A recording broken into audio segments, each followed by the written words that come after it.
Hello everyone, I'm Autobot Sonic the Telltale Gamer, bringing latest on everything Telltale Games, Transformers, and more.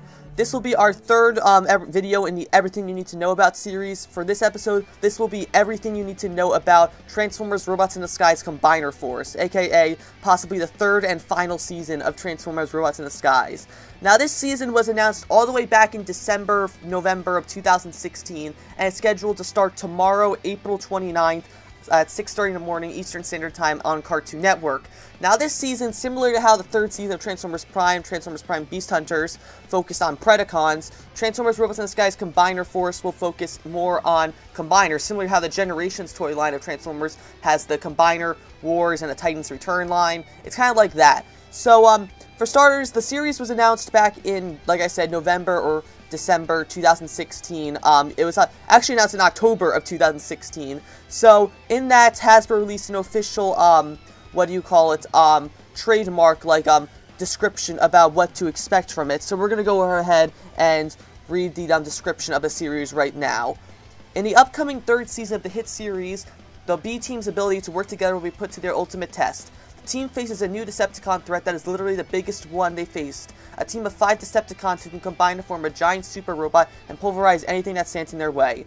The Decepticon Combiner team is set to wreak havoc on Earth, and it's up to Bumblebee and the Autobots to stop them. The team will discover that they too are more than meets the eye. The Decepticons aren't the only ones who can combine into different, bigger, more powerful forms. As sinister new forces rise in the galaxy and powerful enemies unite to bring down the Autobots once and for all, the team must not only learn how to fight when combined with one another, but truly work as one. All their training, every captured Decepticon, every hard-fought battle, has all been leading up to this. To emerge victorious, Bumblebee and the Autobots must become a Combiner Force. So along with that, press release, Hasbro released 3 short screenshots. They're kind of low res. There's not much we can go through them. They're kind of like similar to how, if you remember back when Season 2 of Robots was first announced, and you had those 3 screenshots, it's kind of like that. We're going to go over those screenshots now, even though not much we can detail for them. The first one we have here shows Strong Arm and Sideswipe traveling through this desert area, very similar to the place they went to in the first episode of the Starscream series titled History Lessons. We have them both in desert camo. We have this what seems to be 2 continuations. They all seem to be from the scene. We have this one shot of Sideswipe in his desert camo of driving away from some kind of explosion. And then we have another shot of Strong Arm and Sideswipe in their desert camos hiding behind a rock with talking to Bumblebee, Grimlock, and Drift. Now, while I'm thinking about it now, this explosion perhaps makes it so that it ties into one of the episode descriptions, but I'll go ahead and come back to these screenshots later. But for now, that's all we talked about the official description for Robots in the Sky Season 3 Combiner Force. So we've got a lot more information to go over. We're going to be going over character designs, the launch trailer, episode descriptions, etc. But for now, we're going to go ahead and go over the launch trailer for Transformers Robots in the Sky Combiner Force, and then I'm going to show it all to you, and then we're going to analyze it. So here we go. New enemies are rising. Show 'em how we rumble. New heroes are uniting. Lord, shouldn't you be rescuing someone? Thought I just did. And new forces are combining. Show we're serious. Did you encounter 2 Stunticons that combined into one? This tower is a legend. Let's make it our mission to merge into one giant form. Am I the bottom? I knew it.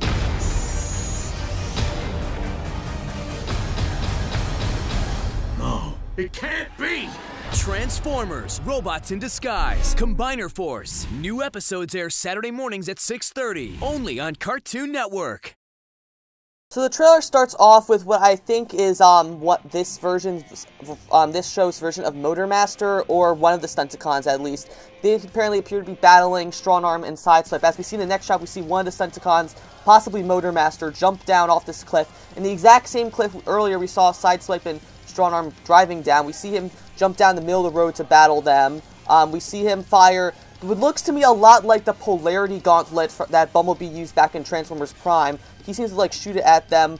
We had this unrelated clip of Drift blasting through Crown City, what it looks like on, kind of reminds me of the streets that Bumblebee and Strong Arm were chasing Sideswipe on in the beginning of the first season of Robots in Disguise. But this is obviously Crown City, because I think some shorts that were released during Season 1's runtime were showed something like this. So we see Drift running through Crown City. This we have this other shot of one of these Senticons, possibly Motormaster, in front of a purple ground bridge. Now, the interesting here is the voice that comes up, and it's this voice saying, "You have done well." Now, to me, this sounds a lot like Soundwave. Now, for those who are confused, Soundwave first appeared in the Season 2 episode of Robots in Disguise, Portals, in which he broke out of the Shadow Zone after having been trapped there at the end of Transformers Prime. But at the end of the episode, he was put back in by Bumblebee and everyone else. But, however, once Combiner Force was announced, it was also announced that Soundwave would be getting a new toy, in which his appearance looks very, very different. It kind of is a mix of his Transformers Prime appearance and his G1 appearance. He still has his face, he still has his face from Transformers Prime, and his laser beak looks just like he did in G1. However, his body looks very, very similar to that of his G1 appearance. Like, he can transform. He still transforms into, instead of transforming into the UAV like he did in Transformers Prime, he transforms into more like a Hummer, kind of like Bulkhead's transformation or breakdowns in Transformers Prime. It kind of reminds me of that. So it could be possible that these Stunticons are trying to get Soundwave out of the Shadow Zone yet again, and maybe like they upgrade his body or something. That's what it seems like to me. And after that, we get a really surprising shot of Sideswipe with Blur. Now, Blur got a total redesign. If you don't know, Blur is one of the main characters in the Sideshow Transformers Rescue Bots that has been running alongside Transformers Robots in Disguise. Now, this isn't the first time that Blur and Sideswipe have seen each other. In one of the Season 4 episodes of Transformers Rescue Bots, Sideswipe cameos in one of the episodes in which Blur helps him track down a Decepticon in one of the Cyclone Minicons, and the whole episode is basically about how Blur doesn't think he's a good rescue bot, so Sideswipe basically is there to teach him otherwise. So this episode, that's why Sideswipe says, "Oh, shouldn't you be rescuing someone?" So it seems as though Blur will be coming back into this. Well, this actually ties into one of the episode descriptions, which I'll get into later. Anyway, we see more of Blur. I gotta say, I love his design in this compared to how he looked in Transformers Rescue Bots. In Rescue Bots, he had a more simplified design, of course, because it's for a more younger audience. He was all purple with a couple green highlights. Now he looks very similar to his Transformers animated appearance, in which he was all like different versions of blue. I gotta say, I really, really love Blur's design, and I hope to see more. We hope to see more of him in this series. After that, we have what looks to be a shot of all the Stunticons combined together to form Menasor, or at least part of Menasor. As you can see here, we see Motormaster combining with two of the Stunticons to form more powerful legs, it seems. We see the two other Stunticons that, behind him. So, and the one on the left was the one that was talking in the very beginning of the trailer, and the one on the right who looks very similar to Breakdown, I think that might be Dragstrip or I forget. It's not Dragstrip. I think that might be Heatseeker, who was supposed to be this show's version of Breakdown. So it could be. And during this fix, is saying how the Stunticons were able to combine. Basically, they're saying how if Menasor can do it, then the rest of the Autobots can do it as well. After that, like, we see Bumblebee talking to Optimus, in which apparently Optimus knows about this whole Combiner Force thing. So during this, Bumblebee says, oh, like, they decide that they're going to have to figure out how to work together to combine themselves to take down Menasor. One interesting thing here is that in this shot, it looks like to be one of the tunnels that, if you remember back from Season 1 in the episode Out of Focus, when Bumblebee and his team had to deal with all those, like, skunk-based Decepticons, it looks very similar to that. But also Blur is here, so it could be possible that Blur will be part of Ultra B. I'm not sure. Anyways, we have this shot of what looks like the team getting together to form Ultra B. We see Bumblebee, Strong Arm, Sideswipe, Drift, and Grimlock all laying down like a star formation. Kind of reminds me a lot of Voltron, Legendary Defender, when they're all getting together to try to learn how to form Voltron. It reminds me of that. And then afterwards, we get this cool shot at the very end of Ultra B coming to life. It seems really odd, as though, like, because Ultra B's fingers seem to be like a weird mesh of Sideswipe and Bumblebee's fingers, but otherwise, I gotta say, Ultra B's appearance looks very cool, and that's all there is to the launch trailer. Now we're gonna go ahead and look at the various the character designs released for Ultra B and Menasor. So what you are seeing right now is the official character design for Menasor. Now, if you look and see that outline of Russell right there on the bottom right corner of the screen, that is a size comparison. So Menasor obviously is really big if Russell's only about the size of, like, his foot in car form. So we see Menasor here. The main part of him is Motor Master, and then all the Stunticons are attached to his arms and legs for power. It looks kind of very similar to his G1 appearance. From what I've seen, it appears he now has his sledgehammer as his weapon instead of a sword like he did in Transformers G1. But I gotta say, I really am digging Menasor's appearance, and I can't wait to see what he has in store as what seems to be the main villain of the 3rd season of Robots in Disguise. Now we're gonna go on to Ultra B's appearance. Now I gotta say, Ultra B, unfortunately we don't have, is a quite, he's an interesting design. Now, if you look closely at this wide shot of Ultra B, we see his main body is Bumblebee's. We see Bumblebee's arms are under him. We have his chest and everything. Everything down to his waist is Bumblebee. His legs are Grimlock. We see his head, apparently Grimlock's head splits up to form his feet. We see Sideswipe and Strong Arm split apart to act as wrist armor for Bumblebee, and then amusingly enough, Drift turns into his sword, which I think is hilarious. We also get a close-up of his face, which seems to incorporate aspects of both Sideswipe, Bumblebee, Grimlock, and Strong Arm. Maybe not so much Drift, but definitely Bumblebee, Sideswipe, Strong Arm, and Grimlock. We see his overall face and color scheme looks very similar to that of Bumblebee. He's got Strong Arm's golden crown thing, but it's black now to match Bumblebee's color scheme. He's kind of got the black marks on Bumblebee's cheeks look very similar to that of Sideswipe's sideburns, kind of. And then the chin and forehead armor that Ultra B has looks very similar to that of Grimlock's forehead and chin armor. Now, I don't think he takes any cues from Drift other than the fact that his sword is Drift. So, I gotta say, Ultra B's appearance, while not exactly is the most visually attractive design, it does seem pretty, I gotta say, I gotta give Hasbro some props for it. It's pretty, original. It's a very original idea, so I'm looking forward to see what Hasbro has in store for Ultra B. Is his voice going to be a mesh of everyone's voices, together in, a hive mind voice, or is it just gonna be, Bumblebee, Will Friedle as the voice of Ultra B? I'm looking forward to that. Now we're going to be going over the episode descriptions so far for Transformers Robots in Disguise Combinerverse. Currently, the episode descriptions of the first 7 episodes have been revealed, so we're going to go over them one by one. The first episode will be titled King of the Hill Part 1, similar to how the pilot was called, and the Part 2 premiere Overloaded were all 2-parters. So, Episode 1, King of the Hill Part 1, will air tomorrow alongside Episode 2, King of the Hill Part 2. In King of the Hill Part 1, overconfidence leaves the B-Team unprepared when they face a Stunticon that can fire guided missiles on the desert ground above a nuclear waste disposal site. Now, it seems to me that those screenshots that we saw all the way back in October, as well as the shot of Sideswipe and Strong Arm being ambushed by that Stunticon, that's what I feel those will be from this episode.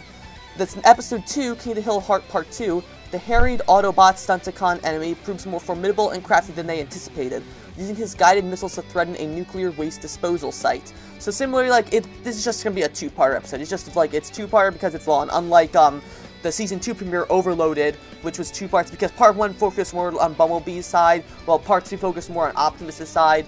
It looks like it's going to be like an hour-long episode rather than a half-hour-long episode.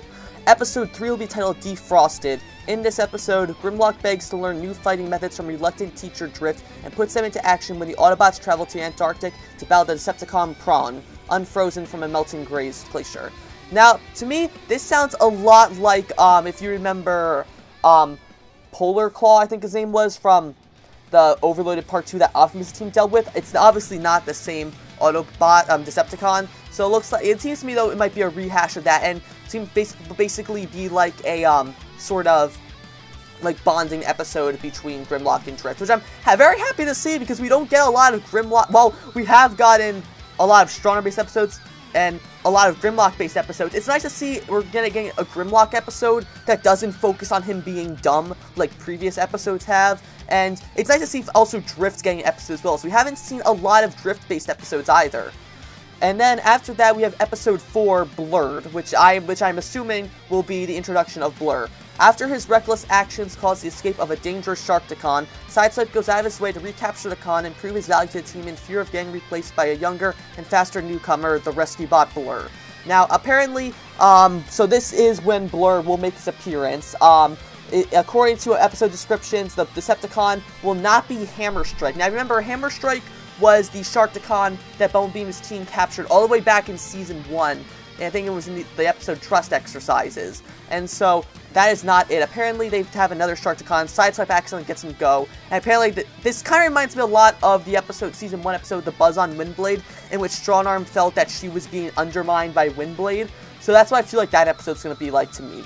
Now, however, for those of you who fear that this will be the last we'll see of Blur this season, fear not, because we got something in pipe in store later. After that is Episode 5, Sphere of Influence. In this episode, the B-Team discovers a mysterious artifact that has a strange effect on Cybertronian minds, turning the bots against one another.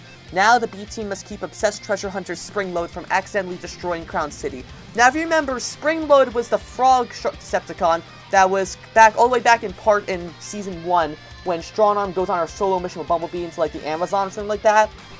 And then he returns in Season 2. I think it was in Bumblebee's Night Off, when he ends up sneaking up on Bumblebee, Grimlock, and everyone to steal some components for Glowstrike and her gang. But here's the thing, we never saw what happened to Springload, so it's nice to see that we'll be seeing more of Springload in Season 3. After that, after this we have Episode 6, Be Cool. Now, B is spelt as in Bumblebee, so that tells you that it's a Bumblebee-focused episode. In this episode, B, trying to prove that he can be as cool as Sideswipe and his intern Blur, struggles to lead the Autobots against two Stunticons who stole a trailer full of Cybertronian weapons. Now, to me, this actually seems like what we saw in the trailer of the one Stunticon using the Polarity Gauntlet, and the shot of the two Stunticons driving together to form Motormaster's legs. That's what I think will happen in this episode. Now, another interesting tidbit here is that it calls Blur Sideswipe's intern. So this means that Blur will probably be placing Windblade as the 6th member of the B-Team. So it's nice to see, while it's sad to see that Windblade will no longer appear in the series, it's nice to see that Blur will be getting a more permanent role, as he will be a main character this season, which I'm really glad to see. And then finally, after that, we have Episode 7, The Great Divide, which might be a possible reference to the New Divide song in Linkin Park, which was the ending theme to Transformers Revenge of the Fallen. In Episode 7, The Great Divide, after combining into the Ultra B Team Combiner, the Autobots find Sideswipe has split into two individuals. Now, the two Sideswipes must overcome their differences and learn to work together as the B Team pursues Stunticon Drag Strip. So now that's interesting. So, looks like we won't be forming the B-Team until about halfway through the season. Now, for those who don't know, Hasbro has apparently confirmed that Season 3 Combiner Force will be anywhere between 13 to 26 episodes long. The reason why, we know at least 26 episodes are going to be made for Combiner, or for Robots in Disguise, but we don't know if only 13 of those episodes will be Combiner Force, or if all of them will be Combiner Force, because if not, then those last 13 episodes will be a 4th season. So what's interesting here, though, is how does Sideswipe end up turning into two different people?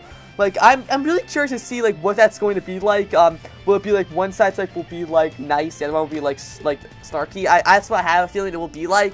I hope it's not, because that trope is played over way too much. But we'll have to wait and see. But, I'm really looking forward to the season, judging by these, article definitions. And so that is pretty much everything you need to know about Transformers Robots in the Sky Season 3 Combiner Force before it premieres tomorrow, April 29th on Cartoon Network. Are you all guys excited for possibly the 3rd and final season of Transformers Robots in the Skies? If you are, be sure to like, comment, subscribe, and I will see you guys later.